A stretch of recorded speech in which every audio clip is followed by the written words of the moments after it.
নমস্কাৰ আজি অকমান গোলাঘাট প্ৰেছ ক্লাবলৈ আহিছো আমি পাইছো কি খবৰ চাহ খাবলৈ লৈছিলে ৰাইজ পুৰা নে ভালনে ভালে আছে ভাল ভাল এই দিগন্তদা মই প্ৰথমে চিনাকি কৰি দিছো আহা বহা বহা বহা বহা ভালে আছে ভাল ভাল এইপিনে চুমি আছে আৰু এইপিনে জান্দা আছে চকী এখন দিয়া ছবি আহি বহিলে গোটেইটো একেবাৰে দেই গোলাঘাটৰ প্ৰেছ ক্লাবত আহি পাইছে মাত্ৰ দাদাহঁত আছে একচুৱেলি কৈছিলো যে কিবা প্ৰগ্ৰেম এটাৰ বাবে তেওঁলোক ব্যস্তই আছে আৰু আমি আহি পোৱা টাইমটো ভাল হ'ল সন্ধিয়াৰ চাহো খাব লৈছে আমিও আহি পাইছো দাদাৰ লগত এতিয়া ধুনীয়াকৈ কথা পাতিম বহিলা প্ৰথমে বহি প্ৰথমে চাহ কাপৰ সোৱাদ লৈ লৈছো আৰু লগতে দেখিছে নহয় চাহ ৰেডি হৈ গ'ল ছবিক ৰেডি আৰু চাহ আহিলে ছবিক একেবাৰে প্ৰথমে মই দেখুৱাই লওঁ শ্যাম চুইটছৰ মিঠাই ৰসগোল্লা আৰু এইফালে চিঙৰা আৰু এইফালে চুমিয়ে চাহ বনাই খুৱাই দিলো বহিলে আটাইকেইজন বহিলে আৰু এইফালে দেখুৱাই দিছো চিঙৰা শ্যাম চুইটছৰ চিঙৰা আৰু ৰসগোল্লা আমি সময়টো ধুনীয়া হ'ল ভাল আছে চাহ খোৱা টাইমত আহি পাইছো ভাল আছে চাহ বাকিছে এইপিনে চুমিয়া বাকী আছে নহয় ধুনীয়াকে একদম সন্ধিয়া এয়া ৰঙা চাহ ধুনীয়াকে একদম এয়া দেখিছে নে গৰম গৰম ভাৱ ওলাই আছে এইপিনে চিঙৰা গৰম গৰম ৰসগোল্লা আৰু এইপিনে দিগন্তদা প্ৰথমে দিগন্তদাক ভালকে চিনাকি তুলি লৈছো দিগন্ত ভূঞা দা হৈছে গোলাঘাট প্ৰেছ ক্লাবৰ সভাপতি আৰু অসম সাহিত্য সভাৰ সাংগঠনিক সম্পাদক জান্দা ঠিক আছে আৰু এইপিনে আছে চুমি ৰিপৰ্টাৰ লাইভ অসমৰ তেওঁ এজন সাংবাদিক হয় আৰু এইপিনে আছে জয়ন্ত কি খবৰ ব্যস্ত হৈ থকা হৈছে ন এয়া দেখিছে নহয় তেওঁলোকে আচলতে নিউজৰ কাম কৰি লগতে ইয়াতে এডিটৰ কামো কৰি আছে আৰু এয়া হৈছে সাংবাদিকৰ দেখিছে নহয় দিনটো ব্যস্ততাপূৰ্ণ যি সময় তাৰ পিছৰ কামখিনি আৰু আমিও আহি পালো একেলগে চাহ একাপো খাম এতিয়া আৰু ধুনীয়াকৈ আলোচনা এটা কৰিম আৰু দেখিছে আপোনালোকে ধুনীয়া ছবিকে ৰবই পোৱা নাই ই মানে খোৱা দেখিলে ৰবই নোৱাৰেতো ৰবই পোৱা নাই বাকী প্ৰগ্ৰেম কেনেকুৱা চলিছে বাকী একদম মানে ভাগৰ অনুভৱ এটা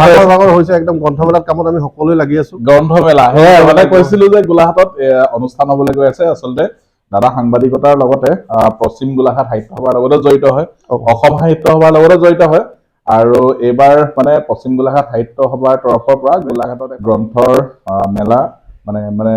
অৰ্গেনাইজ কৰিছে আৰু অহা 29 নৱেম্বৰৰ পৰা এই গ্ৰন্থমেলা আৰম্ভ হ'ব 6 ডিচেম্বৰলৈ আৰু কেনেকুৱা তাত অনুষ্ঠান থাকিব দাদা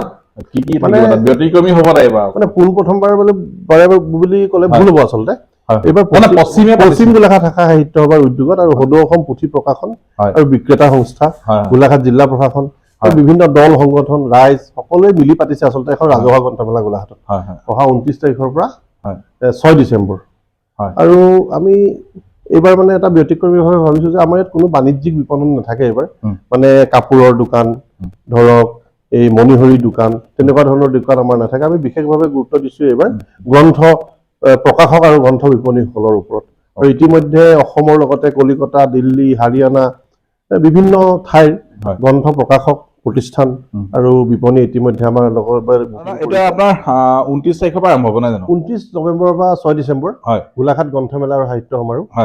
আপোনালোকে সকলোৱে ইতিমধ্যে গম পাইছে যে পশ্চিম গোলাঘাট শাখা সাহিত্য বিশেষকৈ আমি নৱপ্ৰজন্মক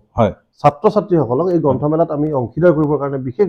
ধৰণৰ আমি কাৰ্যসূচী হাতত লৈছো আৰু 29 নৱেম্বৰত আমাৰ প্ৰায় 5,000 ছাত্ৰ ছাত্ৰীয়ে সেউজ কোঁৱৰ পৰাগধৰ চলিহাৰ যি পোহৰ বিচাৰি যাওঁ গীতটো এই পোহৰ বিচাৰি যাওঁ গীতটো সমস্বৰে ছাত্ৰ ছাত্ৰীসকলে পৰিৱেশন কৰিব শুভ উদ্বোধনী অনুষ্ঠানত আৰু প্ৰতিখন শিক্ষানুষ্ঠানত ইতিমধ্যে অনুশীলন পৰ্ব চলি আছে ছাত্ৰ ছাত্ৰীসকলৰ মাজত বিশেষকৈ গোলাঘাট গ্ৰন্থমেলাৰ মানে সম্পৰ্কত ব্যাপক উৎসাহ উদ্দীপনা ইতিমধ্যে আৰম্ভ হৈছে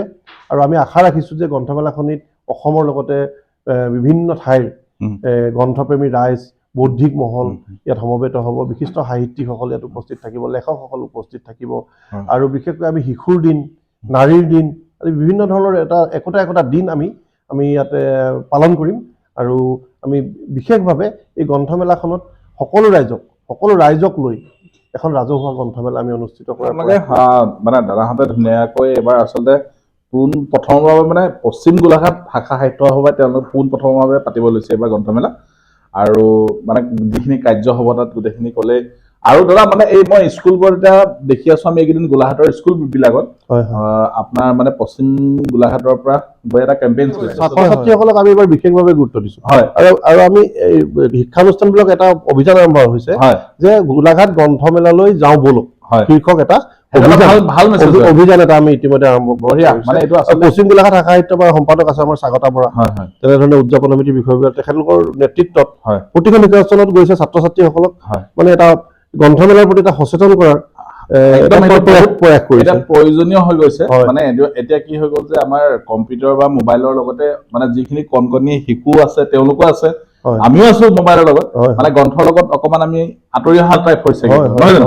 আপোনালোকে এইটো যি প্ৰচেষ্টা কৰিছে মানে যেতিয়া আমি সৰুৰ পৰাই যদি তেওঁলোকক আচলতে সেইখিনি দেখুৱাই যাওঁ একদম নিশ্চয় এটা ভাল ৰিজাল্ট আহিব খুব ভাল পদক্ষেপ লৈছে তেওঁলোকে আৰু এইটো কাৰণে আচলতে আমিও তেওঁলোকৰ লগত আছো ধুনীয়াকৈ গোলাঘাটত যেতিয়া এনেকুৱা এটা অনুষ্ঠান ভাগি হ'ব গৈ আছে